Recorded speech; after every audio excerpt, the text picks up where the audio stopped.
There's a lot of companies, big, small, and otherwise, manufacturing, distribution, B2B focused retailer that still literally shoot themselves in the foot. It's not the technology. If anything, the technology today is better, cheaper, faster than anything that was its predecessor. If you look at the B2C timeline, it used to be that you would need a cool $1 million to put up a very high-end site, and only the big retail chains or those publicly traded companies, they had the top pockets for that. Why? Because it was a commercial platform, but it was lots and lots and lots of integrations. The one misnomer that a lot of people to this day still have is that the term e-commerce, when applied to business, is just that. It's just a term. Because literally, digital commerce is a much better, much more target, much more effective, much more definitive term than e-commerce. What are the top 3 things I should be looking at when I am choosing a B2B e-commerce platform for my distribution business? A, does it integrate through all parts of the organization all the way out to my end customer? B, does it give me the ROI that I need to show, the bean counters, the CEO who signs the big checks to put this in place? The last part is, does this technology platform enable me to connect out there across those 5, 7, 11 channels that are my customer base? Hello, everyone. Welcome to a new episode of Driven by DCKAP podcast. I'm your host, Karthik Chidambaram, CEO of DCKAP. We make systems talk to each other for manufacturers and distributors. We are here in Chicago, Illinois. We are with Mark Brohan, Senior Vice President at Digital Commerce 360. Mark, welcome to the Driven Show. Excited to be chatting with you. Thank you for having me. So, Mark, I was reading about the work you've been doing, and it's very fascinating. You consider yourself as a journalistic researcher. Can you talk about that? Well, I like to say that dinosaurs still roam the earth, and I'm one of them, because I sometimes see myself as maybe the historian of e-commerce, because I go back to the very beginning of both business to consumer and B2B. We launched Internet Retailer Magazine in 1998, and I was the founding editor. And that was right when the early movement for all this began. And there was just a handful of players. That was 2 years into Amazon's mission. And then Paul Demery, who I call my wingman and good friend, we began covering B2B e-commerce, which at the time was EDI. About the time there was serious interest in marketplace movements circa 2000 in the dot-com crash. So we have been basically curious journalists covering e-commerce for going on our 3rd decade. So there's not much we haven't seen. I'm not surprised by a lot of stuff these days, but there's distinct trends in B2B, and now you can see the timeline, the evolution timeline forming in B2B that is not nearly as extensive or as deep-rooted as B2C, but still there's a timeline. And if we want to chat about that, I can tell you exactly where we're at these days. And with Internet Retailer, you were also covering B2B then, or was it? I thought Internet Retailer was mostly B2C, correct? Well, our roots are in business to our roots are in online retail, as we call it, in B2C. But still, early on, there were merchants like the office supply guys. Back in the day, Staples, Office Max, Office Depot, which all have different names for the most part now. They were primarily selling more to a small business owner than they were to a consumer. But Grainger goes back that far. Because arguably Grainger to this day is still probably the closest thing to a B2C site, episode, experience, and then some you're going to see. So there's always been merchants that have gone through both channels. So, but it wasn't very complex orders back then. There were just simply no systems, no technology, no integration, no strategy for that to happen. So back in the beginning, it was all very small things that could be packaged up and delivered, and include office supplies for one, envelopes for another. So yeah, it's not new, but it's not as accelerated as it once was all those years ago. Since you've been covering a lot of commerce, and you also work with a lot of companies, seeing what they're doing, a lot of technology companies and all that. What makes a great commerce platform, or how can a company adopt a commerce platform that gives them a leading edge? Well, I'm not afraid to express an opinion. To this day, there's a lot of companies, big, small, and otherwise, manufacturing, distribution, B2B focused retailer that still literally shoot themselves in the foot. It's not the technology.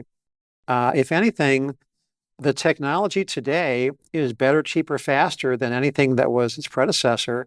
And so one of the things about technology is eventually is e-commerce reinvents itself every very often, you know.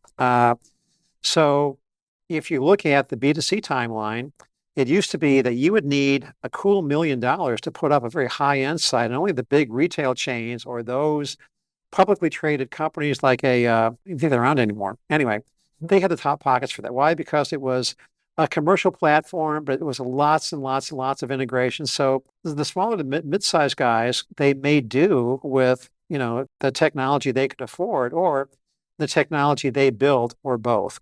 But just in B2C, what changed the game circa 2008, 2009 was the advent of subscription-based e-commerce platforms, if you will. So now the playing field got leveled.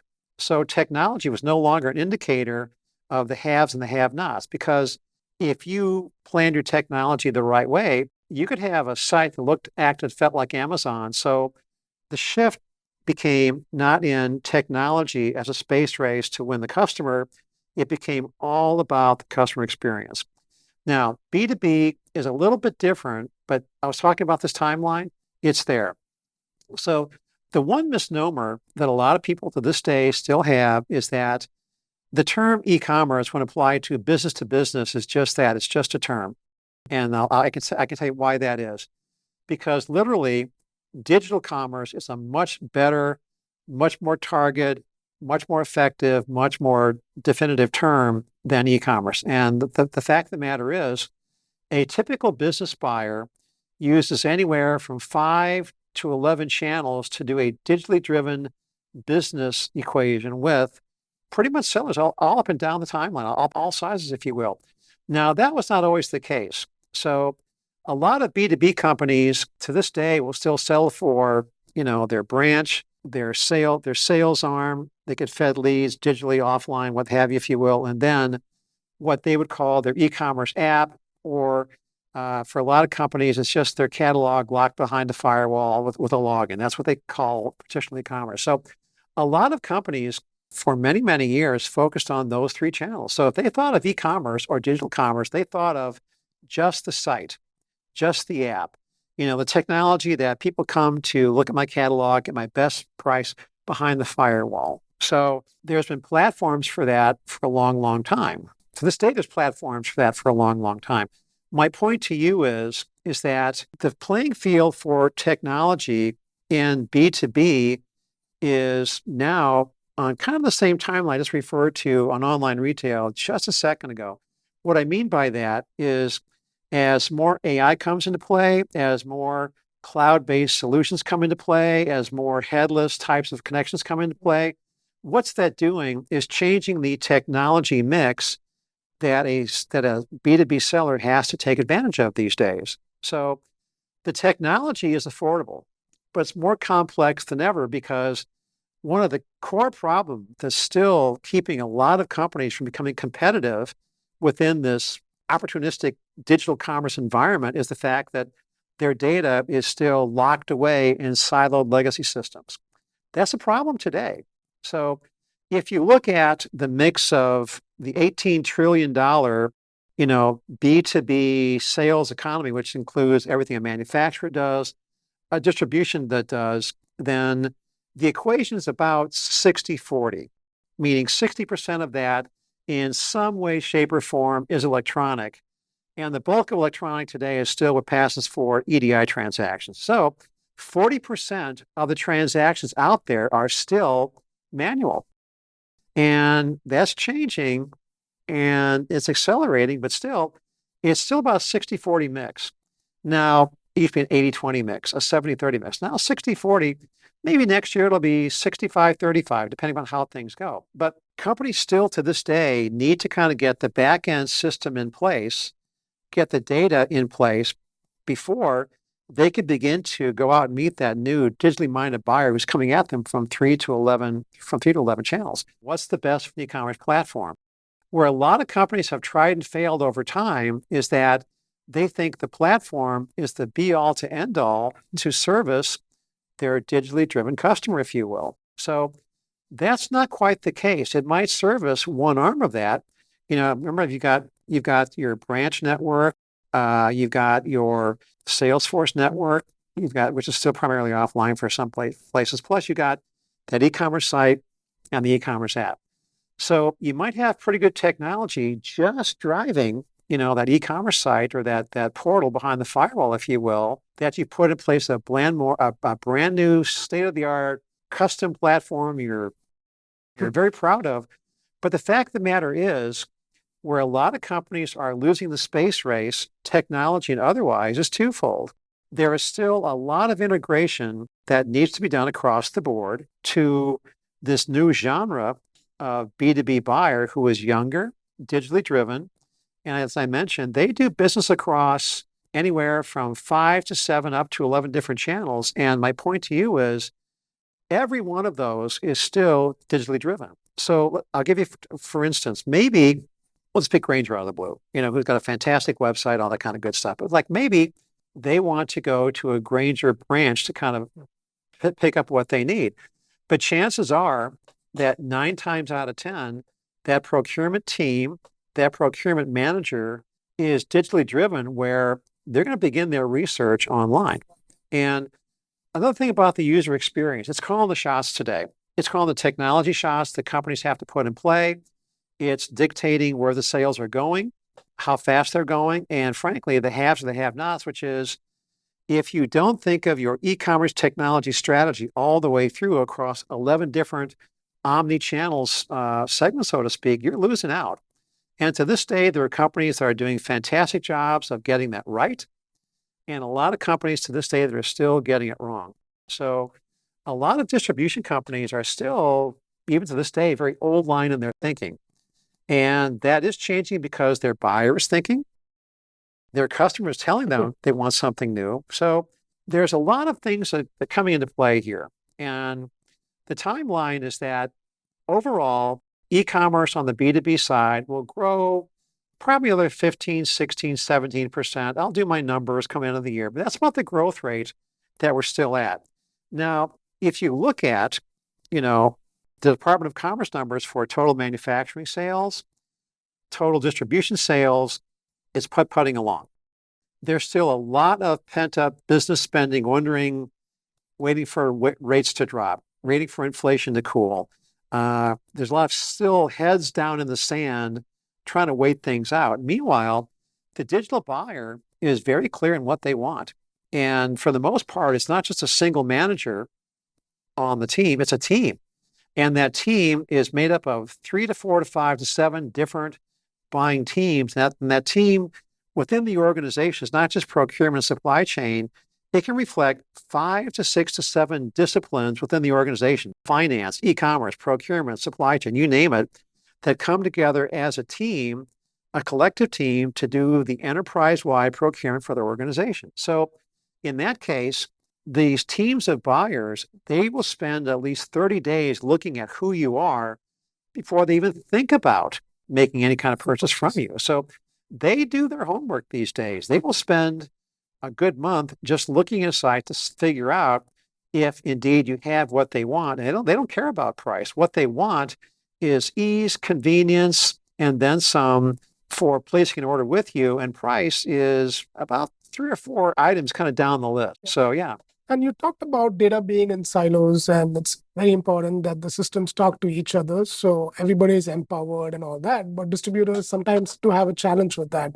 Why important do you think is integration, the data to be talking to each other? Well, I mean, it's 2 things. I'll give you a couple key examples here. There's a friend of mine, and he's kind of one of my bellwether companies. I just kind of go to and kind of ask, hey, how's it going? Because that just kind of tells you an indicator of how the rest of the marketplace is going. They're a family company, mid-sized distribution company. They're in the electrical components business, been in that business for almost 70 years. And they've got a strong base with maybe 16, 17, 20 branches across Virginia, West Virginia, that kind of mid-Atlantic region, if you will. They tried e-commerce 3 times. Their VP of sales at the time came back from a meeting. It was all about this e-commerce stuff. One of the CEOs said, "Boy, I'll tell you what, boss, we got to train. We got to do this stuff. We got to transition. We got to figure out how to make this happen."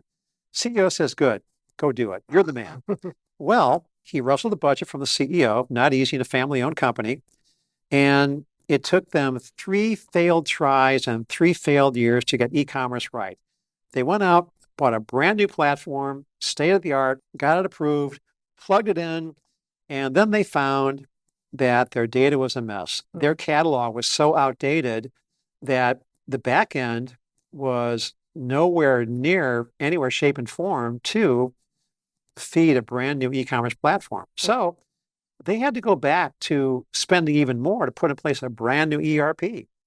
And then once that back end was finally connected to the front end, it took them 2 years to go through a catalog and come up with everything you need across 200,000 SKUs and then some to plug into a brand new platform. And they thought they were going to be up and running inside 6 months. It was a 3-year journey, and they failed twice. Now, failing the last time taught them how to do it right, and now they're flourishing. And they're on top of all that. But that story was circa 2018, 2019. There's 7,000 and then some distribution companies in some way, shape, or form that do business across the board in the US. There are still a lot of companies within that boat. So yeah, I mean, will cloud and headless and AI-driven stuff eventually kind of make all that obsolete? Yes, it will. But it won't happen today. It's not going to happen next year. 2, 3 years, yes, you're going to see that. Yeah, totally right. So get the data from different systems, make sure the data is up to date, and ensure that it flows through different systems. So the employees are empowered, not just the employees, even the customers are empowered for better business decisions. So you also talked about cloud and subscriptions. And one thing, which we still do find in the industry is, let's say you're going to talk to a distributor and what's the cost of the software platform going to be? They still hate subscription model. Do you see that too? Or? I think it's part of the whole pricing equation because we see this today. Maybe you see it within your customer base, but I can tell you by just the people that my colleague Paul and I talk to every single day, business spending is still down. Technology spending is still down. I'll give you a real for instance on that. If you look at, AI, I hope the hype over this stuff is gone. It's been 2 years? I think people are kind of sick of hearing it, but still, AI is a thing. Of course, it's a thing. Will it become a huge thing? It will become a bigger thing. AI is not the the be all to end all to kind of turn a company into a whole different directions. It's what you do with the technology to enable you to satisfy your customers. That's what AI is going to come into play. So my point to you though is, if you look at the surveys, and we do them, and I quote a lot of them across our news stories here, there's a firm disconnect between, is AI a priority for our organization? Yeah, you bet. Top 2, top 3, top 4, definitely. Okay, when do you intend to do it? A lot of spending is still downwind, if you will, downhill, if you will, because budgets are not there. The eagerness to try anything new is not there. They're still stuck with their head in the sand until they see which way the economy is going to grow. And frankly, it has not been the best couple of 3, 4 years, even post-pandemic, for a huge spike in manufacturing sales, or let alone distribution wholesales. So last year was actually negative on a couple of fronts. But it's hard to generalize, which I'm doing here, because one man's feast is another man's famine, because it's vertical driven. Ordering an airplane part is a lot different than picking up, new supply gouts from Fastenal or MSC or from Grainger, so to speak. So there are ties that bind, and the ties that bind are this: there is plenty of sales for everyone to go after and thrive if they get their game plan right. And getting the game plan right is as simple as listen to what your customers want and do the best job you can with the resources at hand to serve them in a way that's going to make them loyal customers and coming back to become long-term repeat customers. That's where the battle is at today. So, a lot of companies look today and see folks like Amazon Business over their shoulder. Should they? Yeah, they should, because Amazon will do nothing but go deeper and deeper into certain verticals. And so one of my favorite stories is I'll roll out to a trade show, and you talk to people on the record, and you ask them, what do you think about Amazon Business or one of these big marketplaces?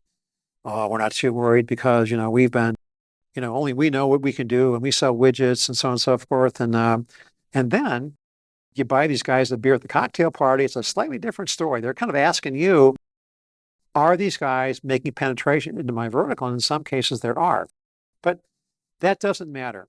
What matters is where a lot of these distribution companies have their edge is they will get the technology right, or else they're not going to sell to that digitally driven customer out there, but they will. Maybe slower than usual, slower than they might like, but they'll get it together. But the thing is, where a vertical manufacturing company that wants to sell online in some capacity, or where a distribution company wants to sell online in some capacity, is that only they will know their customer better than anybody else because that's their customer. And only they would have product knowledge or the inventory to make that sale because that's what the customers are. Now, do those customers, even in those verticals and those niches, want a much faster, better experience that's digitally driven? The answer is a resounding yes.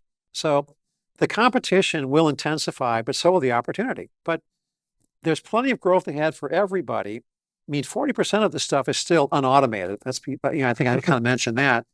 So there's growth out there, but the growth comes at the risk of not having a sound, robust e-commerce infrastructure that's linked to digitally driven omni-channel buyers and an e-commerce strategy that's thought out from everything from, internal drivers, external drivers, customer service, all the way through. That's where the success comes in. You can find the right technology, but if the strategy that's right for your organization is not in place, then it's just going to be new technology that's not going to return the ROI the CEOs, CFOs, anybody else in the company wants to see. Yeah. So have a right strategy in place. I'm just curious. I mean, I know this varies based on the vertical you operate in, but what percentage of the total revenue should you be investing in technology for a distributor or B2B? Once again, it's somewhat hard to generalize because this stuff is all over the map. I mean, if you look at the bellwether companies like Watsco, the HVAC people, they're about 35% now. But Fastenal and Grainger and MSC and Global Industrial, those kind of big public, if you will, MRO, industrial supply guys, they're 60 to 70%. But the caveat is that's not just an e-commerce transaction. These guys lump everything in as they should. So digitally driven sales are 60 to 70% of the big guys now. For a lot of the smaller people, once again, hard to generalize, but I can tell you the companies I talk to, they're getting around 25% now. The thing is, that's their fastest growing channel. And that's the one where they need to kind of double down because that's what their audience out there is looking to do. It ain't rocket science. What these guys out there in buyer land want is cheaper, easier, faster. Just like they go to home and Amazon has something there the next day or in 2 days because we're used to that. They want the same experience in their job. Better, cheaper, faster is what that business buyer wants. So on your perspective, Mark, what are the top 3 things I should be looking at when I'm choosing a B2B commerce platform for my distribution business? Have you done your homework? What is the ROI on the platform? In other words, if I as a company spend this money on this technology, A, does it integrate through all parts of the organization all the way out to my end customer? B, does it give me the ROI that I need to show, the bean counters, the CEO who signs the big checks to put this in place? And then the last part is, does this technology platform enable me to connect out there across those 5, 7, 11 channels that are on my customer base? So a lot of companies get the tech stack right. They know what they want, know what they need, know how it's going to go inside the organization. They may know, how they will go out to their customer base with what they want, but it takes time. I mean, it used to be that the average tech turnaround was about 2 years. Now it's like closer to 6 months. But I can tell you that there are still a lot of companies out there, maybe bigger versus smaller, where they need to spend a lot of time going down the rabbit hole to figure out the exact purchasing path of their buyers so that they're going to put in place brand new technology that links out all the way to all those channels where what began as an e-commerce transaction became a punch-out transaction. Or, like with Cardinal Health, one of the bigger medical distribution suppliers, they went through a 3-year migration to a brand new platform. And at the time, Matt Winningham was their B2B commerce guy, and we knew him pretty well. I said, how's it going? I said, 3 years? What's that? The thing is, they built this brand new site, and could you pull off a transaction as fast as you want? You bet. The thing is, 70% of their customer base was these big healthcare enterprise systems. And guess what? Their top criteria was not how fast can the transaction be processed. What they wanted was fast, deep site search to find out, what do you want? What's the quantity? How fast can I ship? So in this case, my point to you was, it was not like they didn't really count coup by how many sales the site itself made, but it became EDI order after that, just because that was just how most of their guys did the accounting for it, if you will. So to them, it was all about the return rate, the repeat customer rate, the site visits to kind of find out, is our new platform giving our core buyer out there, in this case, an enterprise healthcare buyer, what they want, how they want it, in stock if they want it, and can it be delivered? And it took them, I think, well over 2 years to migrate. I mean, these are big guys. They think things out, of course. Yeah. But a 2-year migration just to get from one site to the other site. And it was not technology. It was figuring out the customer path to give their enterprise healthcare buyers what they wanted. Distributors call you for advice. Hey, this is what I'm doing. What do you think I should be doing? Have you got calls like that? Maybe at this point, we get a lot of calls, Paul and I do, about these kinds of things. But, I'm not consultants. We're not consultants. We're just curious business reporters that know how to tell a pretty good story. So, I get a lot of people ask me, well, what do you think about this? So I don't give recommendations. But I say, well, I can tell you that, we talked to A, B, C, and D for a story that we did here, and this is their experience. So if it calls sharing knowledge, I suppose, And how do you think journalism has changed over a period of time, the last 20, 30 years? I'm not supposed to be here talking to you. I'm supposed to be like a AI guy, or some kind of. So, we're still kicking. But if you look at my core business, which is I ran my college newspaper, and that's why I fell in love with journalism. And I still call it journalism. I think it's a long forgotten term. I mean, I've been around for a lot of years. My career began in newspapers. At one point, I got my master's in journalism. I could think of no better calling in life than being a big city business reporter. New York Times, Washington Post, that's what you aim for, Well, our paths changed along the way. So I fell into technology trade press almost 35 years ago. So it used to be that there was a market for serious journalism in the trades, as it were, especially in e-commerce. But now it's kind of changing. It's not as fun to do a story because it gets harder and harder to talk to good people that will share you, with good experiences, to write a decent story that's balanced, has a point of view, that's old school, old fashioned, balanced news story your editor would have been proud of.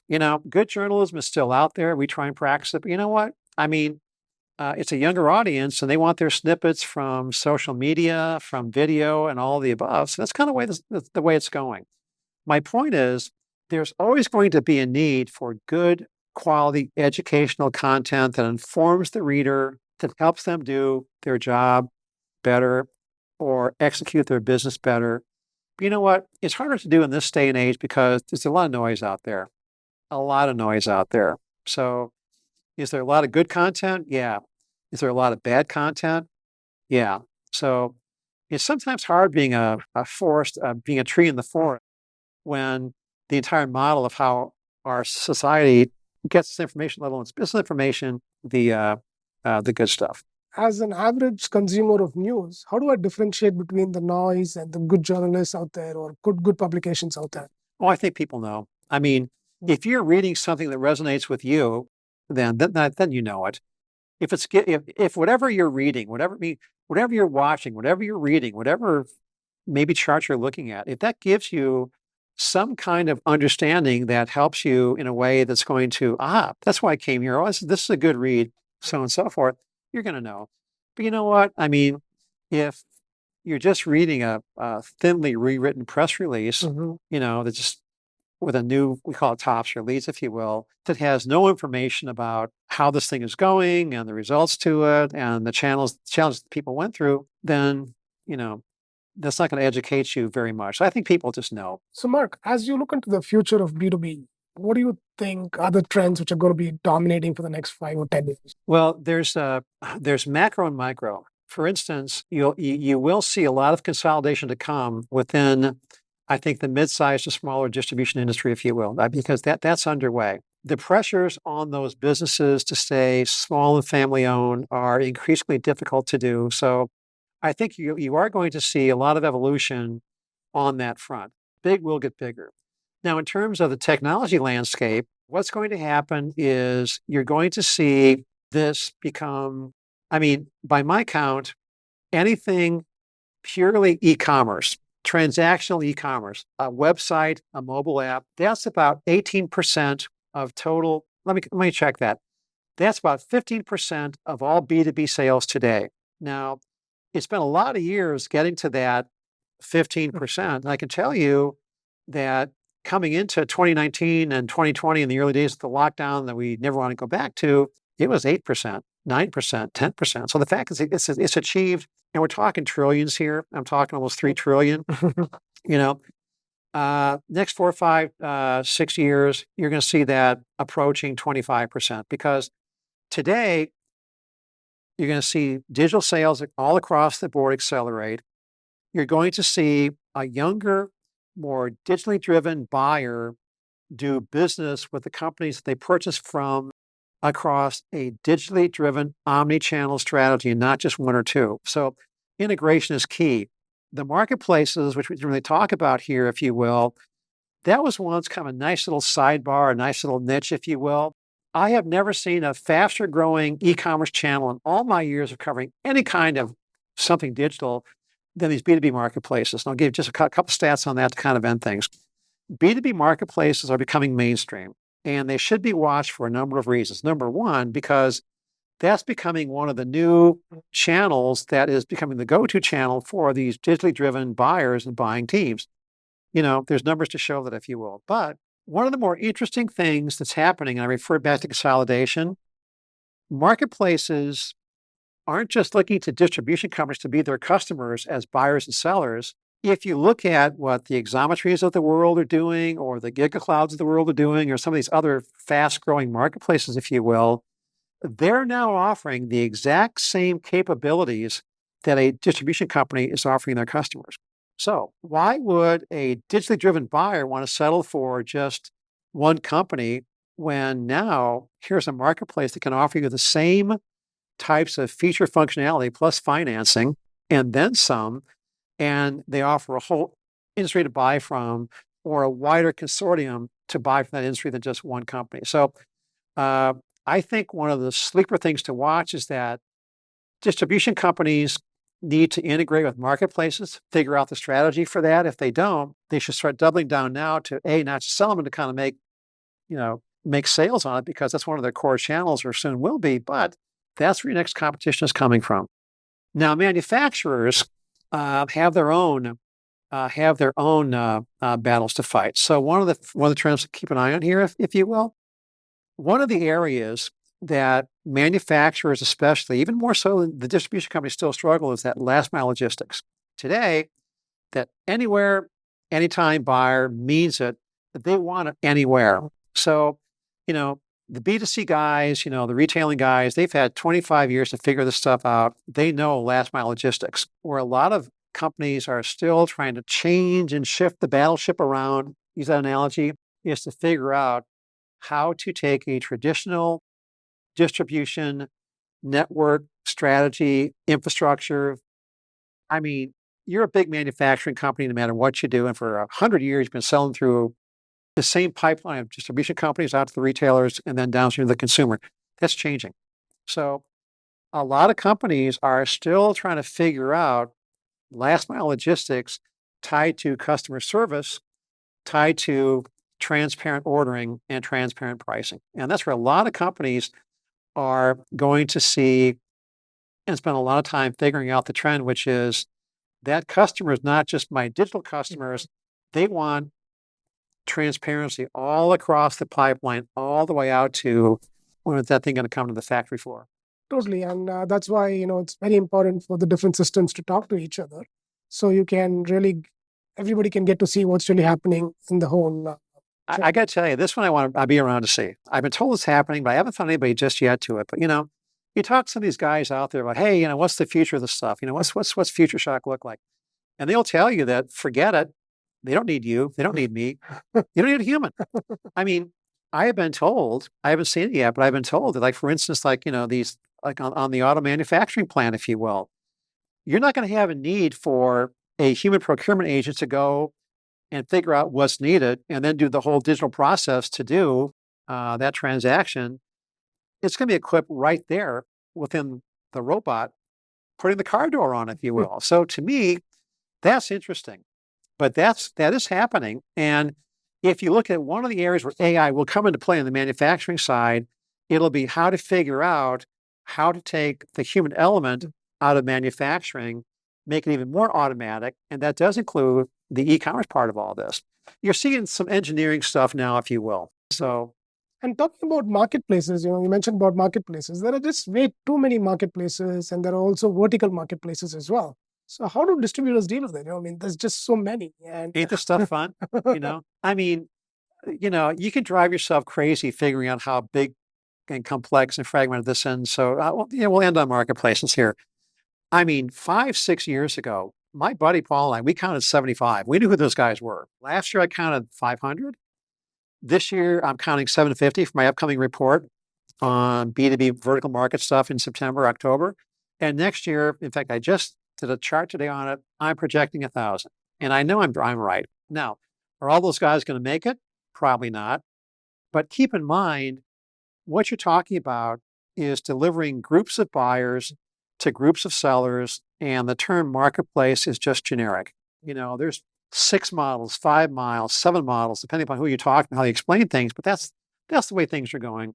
My point to you, though, is consortiums of buyers will do business, increasingly so, with consortiums of sellers through some kind of localized technology platform. And that's what you would call a marketplace. And that is going to do nothing but accelerate. And I would like to end with this question, Mark. What book are you reading right now? I'm going back and I'm reading an old favorite of mine. It's called Lonesome Dove. It's by Larry McMurtry. And a lot of people may know the miniseries from kind of back in the day, but Larry McMurtry wrote this book. It goes back to 1985. It is the best book I've ever written on the human experience on multiple levels. And I read it once a year just to kind of refresh my memory on it. So that's my current read. So Mark, I just want to say thank you for your time. Thank you for being on The Driven Show, and great chatting with you. I appreciate this. Thank you for having me. Thank you. Yeah. Thanks for joining us on this episode of The Driven Podcast. Check out our other episodes for more and subscribe to be the first to access every new episode.